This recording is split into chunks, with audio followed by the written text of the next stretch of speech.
British business leaders and entrepreneurs gathered in London this week to hear the Foreign Secretary speak on the values and virtues of a combined Europe and its liberal trading markets. There are challenges in globalisation, but there are huge benefits from it.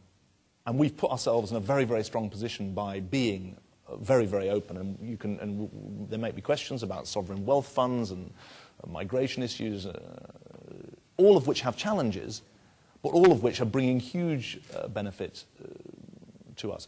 But we're going to have to take that argument forward, not by saying everything about the British economy is brilliant, but by saying that there are many things that we've benefited from by being ahead of the curve rather than behind it.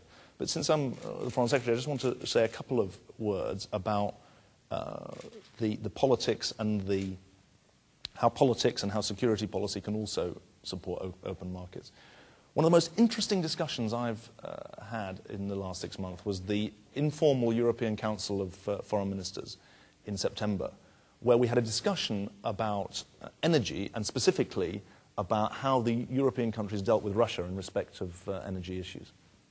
And every single one of the 27 people round that table said, if we are sliced up one by one, we're not going to be able to engage in a serious way. We're not going to be able to defend our own vision of open markets, and we're certainly not going to be able to win respect from the Russians. Politics matters to open markets. It was actually the idea and the commitment to forge a common European energy policy, a coherent one as well as a common one, I think speaks to the need for politics to support markets as well as economics to support markets. Thirdly, international security and international stability are vital to the markets that you're all in. And when I think about the problems on Europe's borders in Kosovo, when I think about Europe's relations with Turkey, which obviously stretch down into the question of how Europe engaged with Iraq, when I think about the trouble spots around the world, the politics and the economics are completely intertwined.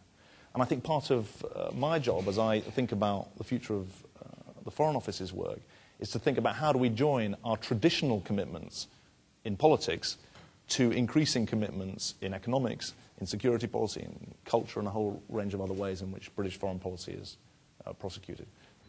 Mr. Miliband summed up his vision, particularly as far as future business and trade is concerned, fairly succinctly. The truth is, if we're weak in Europe, we'll be weaker in the rest of the world. If we're strong in Europe, we'll be stronger in the rest of the world. That doesn't mean that we only pursue our global role through the European Union, but it does say that we can achieve and strengthen many of the things that we want to achieve by being active in the European Union. And I think that's what today is about, and I look forward to contributing to it. He said membership of the European Union ensured more jobs and more trade, but should never be taken for granted. A more aggressive